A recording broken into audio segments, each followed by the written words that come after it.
যিনি আজকে আমাদের এখানে দাঁড়ানোর তৌফিক এনায়েত করেছেন, আলহামদুলিল্লাহ। আলহামদুলিল্লাহ। আজকের এই নির্বাচনী জনসভার সম্মানিত সভাপতি, সম্মানিত জাতীয় এবং স্থানীয় নেতৃবৃন্দ, শহীদ পরিবারের গর্বিত সদস্যবৃন্দ, যোদ্ধাবৃন্দ, আপামর সিলেট প্রবাসী ভাই ও বোনেরা, সাংবাদিক বন্ধুগণ, শৃঙ্খলার দায়িত্বে নিয়োজিত বিভিন্ন বাহিনীর সম্মানিত সদস্যবৃন্দ এবং সর্বস্তরের জনগণ, বাংলাদেশ আমাদের প্রিয় জন্মভূমি, আল্লাহ রাব্বুল আলামিনের দান। সিলেটকে বলা হয় বাংলাদেশের আধ্যাত্মিক রাজধানী। এখান থেকে কয়েক গজ দূরে আছে হযরতে শাহজালাল ইমানি রাহমাতুল্লাহ আলাইহির মাজার। আমরা তার উত্তরসূরি। তিনি এসেছিলেন অন্যায়ের বিরুদ্ধে, জুলুমতন্ত্রের বিরুদ্ধে, তৎকালীন ফ্যাসিবাদের বিরুদ্ধে তলোয়ার হাতে নিয়ে এসেছিলেন। আলহামদুলিল্লাহ, তিনি মজলুমের পক্ষে দাঁড়িয়েছিলেন, জালিমের বিপক্ষে তিনি অভিযান পরিচালনা করেছিলেন। বাংলাদেশ গত 54 বছরে জুলুমের শিকারে পরিণত হয়েছে। আলেম ওলামা, রাজনৈতিক দলের নেতৃবৃন্দ, ছাত্র, শিক্ষক, সাংবাদিক, সুশীল সমাজের সদস্য, সাধারণ শ্রমিক, কৃষক, মেহনতি মানুষ, কামার কুমার, তাঁতি, জেলে, কেউ এই জুলুমের হাত থেকে রক্ষা পায়নি। সবচাইতে বড় মুসলিম দল বাংলাদেশ জামাতে ইসলামী। শুধু আল্লাহ তাআলার আইনের প্রতিষ্ঠার কথা বলার অপরাধে আমাদেরকে খুন করা হয়েছে। এক এক করে আমাদের শীর্ষ 11 জন নেতাকে দুনিয়া থেকে বিদায় করা হয়েছে। 1000 সহযোদ্ধা সহকর্মীকে নির্মমভাবে বিনা বিচারে হত্যা করা হয়েছে। 5000 সহকর্মীকে জীবনের পরে পঙ্গু করা হয়েছে। 50 লক্ষ ভাই বোনদের বিরুদ্ধে মামলা দিয়ে শিশু থেকে বৃদ্ধ তাদেরকে বারবার জেলে পুরা হয়েছে। সবগুলো অফিস 13.5 বছর একটা তালাবদ্ধ করে রাখা হয়েছে। আমাদের নেতৃবৃন্দের গড় বাড়ি বুলডোজার দিয়ে ভাঙিয়ে গুঁড়িয়ে দেওয়া হয়েছে। শেষ পর্যন্ত দিশাহারা সরকার আরো 2টি জঘন্য কাজ করেছিল। একটা আমাদের নিবন্ধন বাতিল করেছিল, আর শেষ পর্যন্ত আমাদেরকে নিষিদ্ধ ঘোষণা করেছিল। কিন্তু যখন আল্লাহ রাব্বুল আলামিন 24-এর 5ই আগস্ট এই জাতির জীবনে একটু স্বস্তি দান করলেন, আমরা কোনো মিছিল করলাম না, আমরা কোনো মিটিং করলাম না, আমরা উচ্চাসে পেটে পড়লাম না, আমরা আল্লাহ তাআলার শুকরিয়া আদায় করার জন্য সেজদায় পড়ে গেলাম। যে আল্লাহ আমাদেরকে এই জগদ্দল পাথর আমাদের বুকের উপর থেকে সরিয়ে দিয়েছেন, আমরা সেই মহান মুনিবের শুকরিয়া আদায় করলাম। 5 আগস্ট রাষ্ট্রেই আমরা ঘোষণা করলাম যে সংগঠন হিসাবে জামাতে ইসলামের উপর যত জুলুম করা হয়েছে, আজকের এই মুক্তির বিনিময়ে মহান আল্লাহ তাআলার শুকরিয়া আদায় করে বলছি, একজন জালিমের বিরুদ্ধে দল হিসাবে জামাতে ইসলামী কোনো প্রতিশোধ নেবে না। আমরা কথা রেখেছি, দল হিসাবে কারো উপর থেকে আমরা কোনো প্রতিশোধ নেইনি।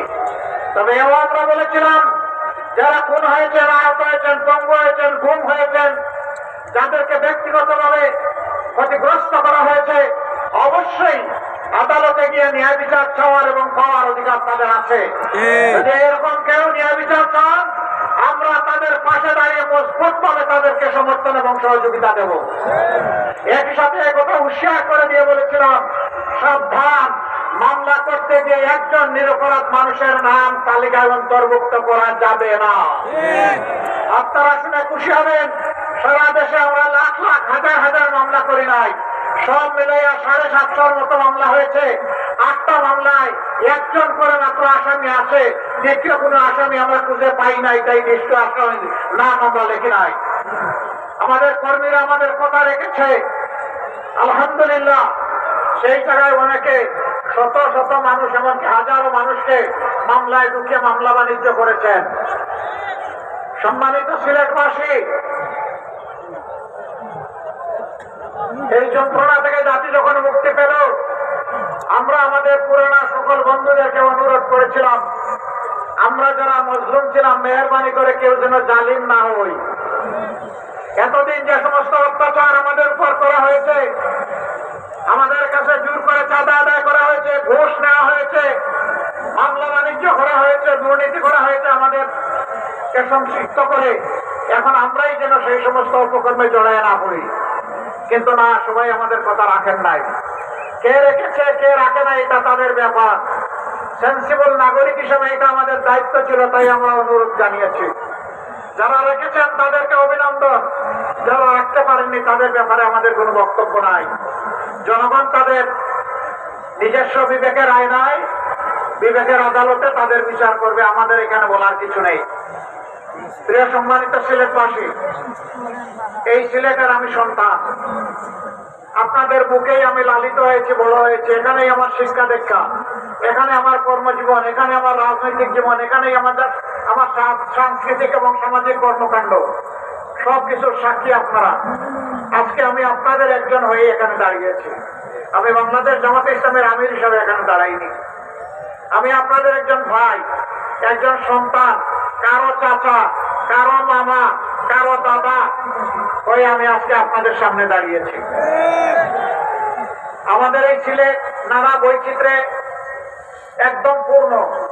আওয়ার বাওয়ার, ঝিল, খাল, নদী, পাহাড়, সমতল সব মিলিয়ে প্রিয় সিলেট বাংলাদেশের সবচাইতে বেশি খনিজ পদার্থ সম্পন্ন এলাকা হচ্ছে সিলেট। বাংলাদেশের সবচাইতে প্রবাসী নির্ভর এলাকা হচ্ছে সিলেট। দুঃখের বিষয়, এই খনিজ পদার্থের যে সমস্ত ভাগ এবং হিস্সা সিলেটবাসীর পাওয়ার কথা, তা সর্বক্ষেত্রে সিলেটবাসী পাচ্ছে না। সিলেটের সকল জায়গায় এখনো গ্যাস পৌঁছে নাই। সিলেটের গ্যাস থেকে উৎপাদিত বিদ্যুৎ এখনো সব জায়গায় নিরবচ্ছিন্ন পাওয়া যায় না। সিলেটের নদীগুলাকে হত্যা করে কঙ্কাল এবং মরুভূমি বানানো হয়েছে। বর্ষা আসলে নদীর দুই কুল ভাঙে, নদী ভাঙনের কবলে অজস্র অসংখ্য মানুষ পড়ে। আবার শুকনা মৌসুমে নদীতে কোনো পানিই থাকে না।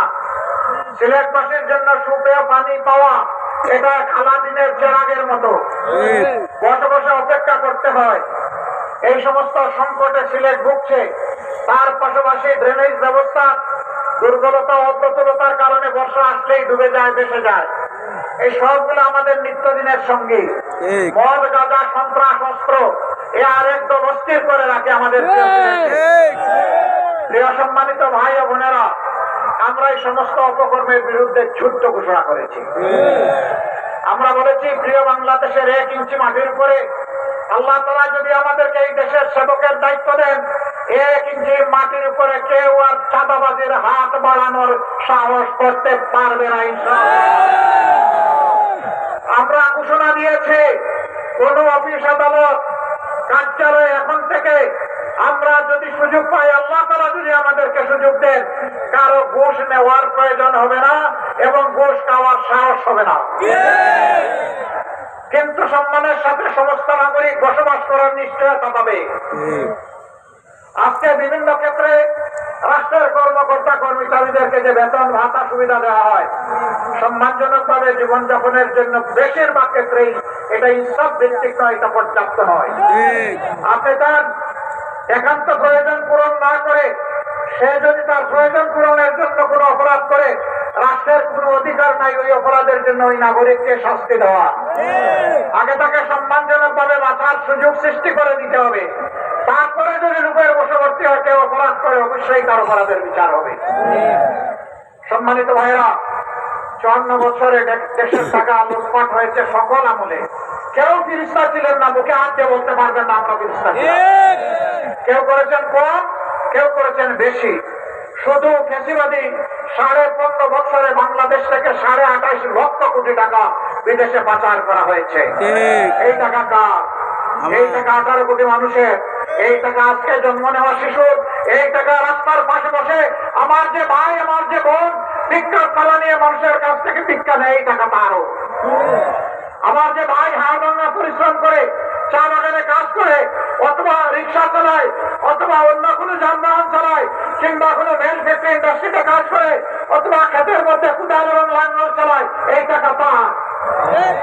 জনগণের এই টাকা যারা চুরি করেছে, আল্লাহ তাআলা আমাদেরকে দায়িত্ব দিলে আমরা ওদেরকে শান্তিতে থাকতে দেব না। ওরা দুনিয়ার যেখানেই থাকুক না কেন, জনগণের এই হক যদি তারা স্বেচ্ছায় দিয়ে দেয়, তারা অবশ্যই এটার করার জন্য অভিনন্দিত হবে, কিন্তু যদি ফেরত না দেয় রাষ্ট্র ইনশাআল্লাহ ওদের মুখের ভিতর দিয়ে হাত ঢুকে পেটের ভিতর থেকে বের করে নিয়ে আসবে। কাউকে ছাড় দেওয়া হবে না ইনশাআল্লাহ। সেই টাকা রাষ্ট্রীয় কোষাগারে যোগ হবে। যে এলাকায় যত বেশি বঞ্চিত সেই এলাকায় সর্বপ্রথম উন্নয়নের কাজ শুরু হবে।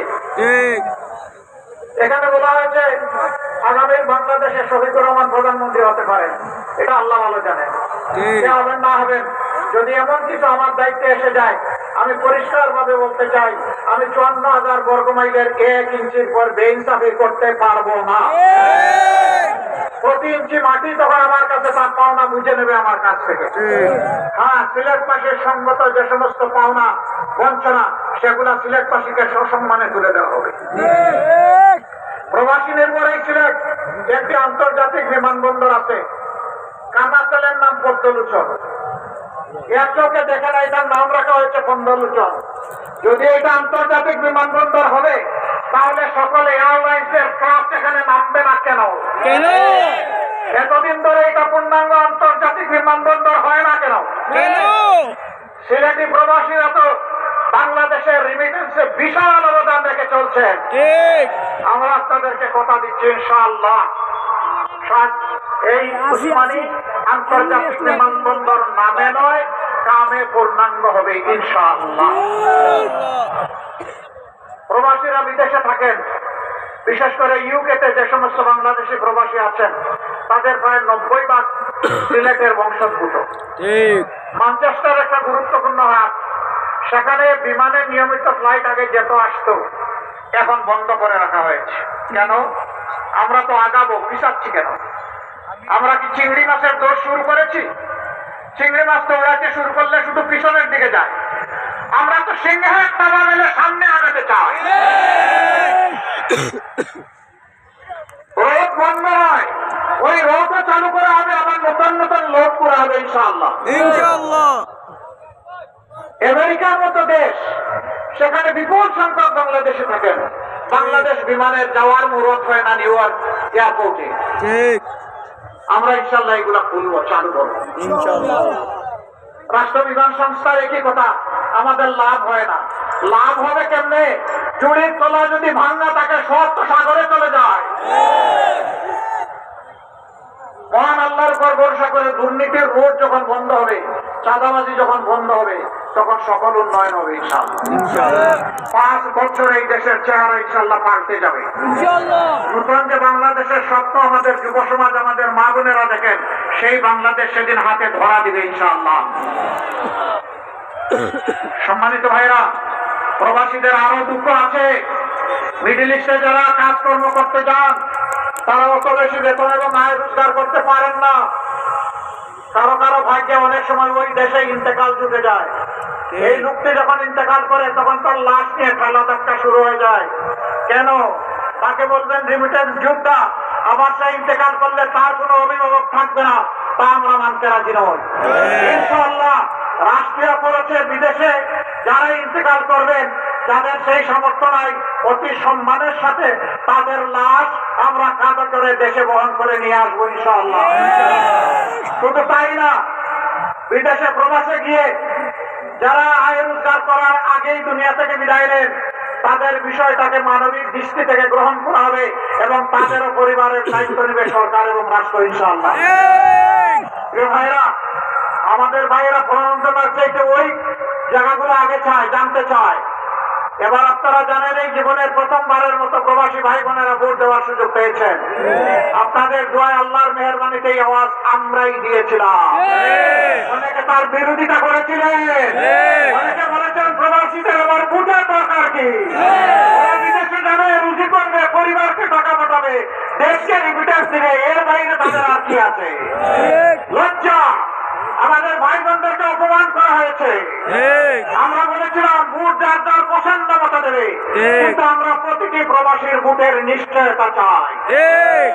সরকার শেষ পর্যন্ত আমাদের দাবি মেনে নিয়ে আলহামদুলিল্লাহ বাস্তবায়ন করেছে। এবার যদি সবার ভোটার নাও হতে পারে, ভোট নাও দিতে পারে, চর্চা করেছে আগামীতে নিশ্চিত হবে ইনশাআল্লাহ। ভাই ও বন্ধুগণ, সিলেটের নদীগুলো মরে আছে।